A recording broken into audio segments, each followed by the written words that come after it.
Hi everyone, welcome to the new episode of Behind the Headlines, a series where we cut through the clutter around trending topics. Here we focus on what industry leaders, policymakers and CEOs are saying and then break it down to what it actually means for you so you gain a useful perspective. Let's get started.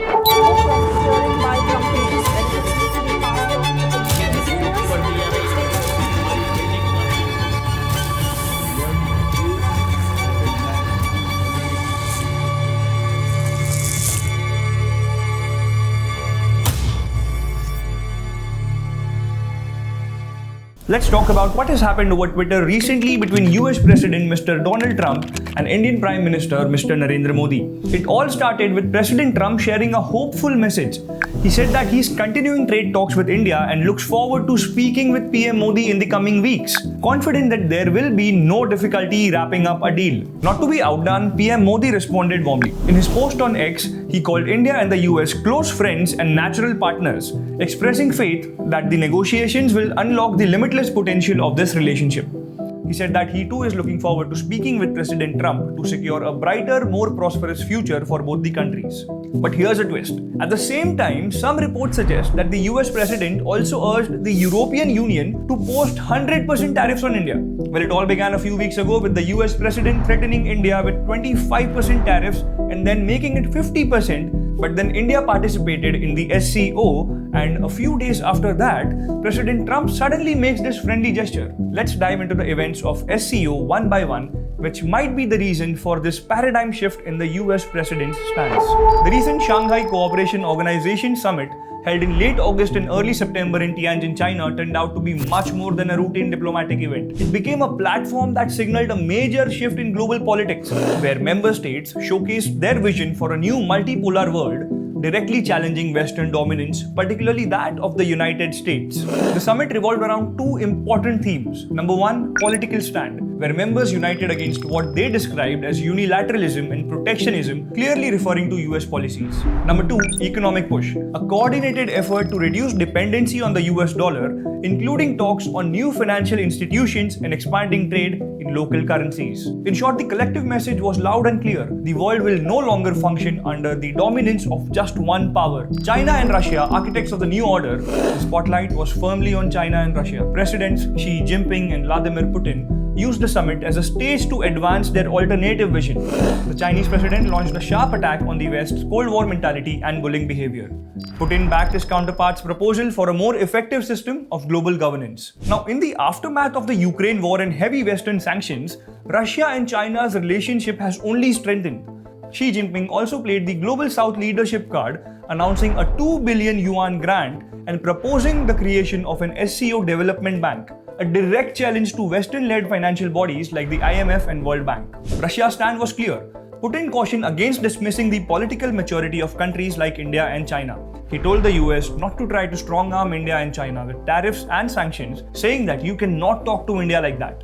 Accusing the Donald Trump administration of using economic pressure as a tool to undermine two of Asia's biggest powers, Putin said, you have countries like India with 1.5 billion people.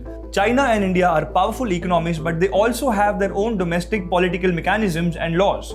When somebody tells you that they are going to punish you, you have to think, how can the leadership of those big countries react? He said. Talking about India-China relations, Chinese President Xi Jinping on Sunday said that New Delhi and Beijing can remain friends and foster good neighborly ties so that the dragon and the elephant can dance together. The world today is swept by once-in-a-century transformations. The international situation is both fluid and chaotic. Now, China and India are two ancient civilizations in the East. We are the world's two most populous countries, and we are also important members of the Global South. We both shoulder the historical responsibility of improving the well-being of our two peoples, promoting the solidarity and rejuvenation of developing countries and advancing the progress of human society. This is what the Chinese president had to say. The Chinese state media, such as Xinhua, portrayed this as a victory for multilateralism, positioning Beijing as a stabilizing force in a fractured world. In essence, while China and Russia pushed openly for a new order, they also showcased their partnership as an unshakable alliance. In the middle of all this, India's role was particularly nuanced. Prime Minister Narendra Modi's participation signaled India's willingness to engage with the SCO, but without compromising its strategic autonomy. Modi struck a delicate balance. On one hand, he showed camaraderie with Xi and Putin, an image that created unease in Washington. On the other hand, he used the platform to prioritize India's own interest. He emphasized connectivity projects and stressed the need for respect for sovereignty and territorial integrity, a direct signal to China regarding the China-Pakistan economic corridor, which passes through disputed territory. He took a strong stance against terrorism, calling out double standards on the issue.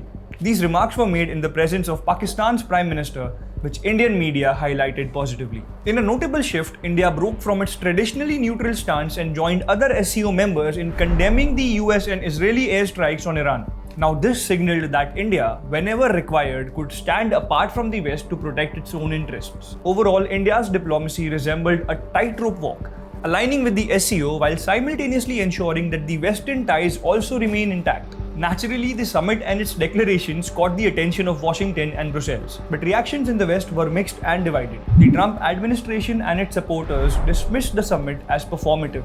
They even accused India of being a bad actor for purchasing Russian oil, while simultaneously calling it a great leader. Trump himself lashed out on social media, labeling US-India trade as totally one-sided. On the other hand, Democrats and foreign policy experts expressed some concern. They argued that Trump's America First policies and tariff wars were pushing countries like India closer to China and Russia. Critics like Gavin Newsom and John Bolton accused US policies of inadvertently strengthening the SCO bloc instead of weakening it. Europe's reaction was more muted. Officially, they dismissed SCO declarations as diplomatic noise. However, the EU is closely watching the symbolism of China-Russia-India unity. At a time when Europe itself is grappling with sanctions and trade protectionism, the formation of an alternative bloc represents a silent warning.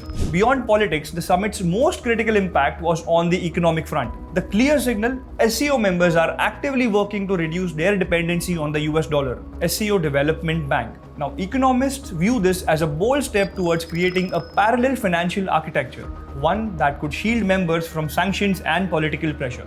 Leaders push for expanded trade in local currencies, adding momentum to the global trend of de-dollarization. Here too, analysts are divided. Experts at JP Morgan argue that while the dollar's dominance will remain intact in the immediate future, its long-term value may gradually decline.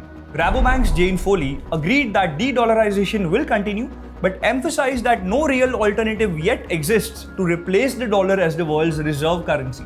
On the other hand, voices like Sean Reen argued that this is a smart move, as US tariffs and sanctions themselves are driving countries to trade in local currencies. Indian economist Swaminathan Iyer added that this is more of a foreign policy issue than a trade issue. The SCO summit was not just another diplomatic meeting, it was a landmark event where members openly signaled their vision for a multipolar world, one where Western dominance is curtailed and new centers of power emerge. Of course, this won't be easy. Differences among SCO members remain, and building a cohesive alternative system will be a long-term challenge. But still, one thing is clear. The summit laid the foundation for a more assertive, economically independent, and geopolitically aligned bloc. To sum it up, the SCO summit sent a clear signal that the world is shifting towards a multipolar order. So what do you think? Will India emerge as a bridge builder working with all the sides, or will it eventually be forced to choose just one side? Share your thoughts in the comments below. I am Maharshi, and I'll see you next week with another topic that's shaping your world.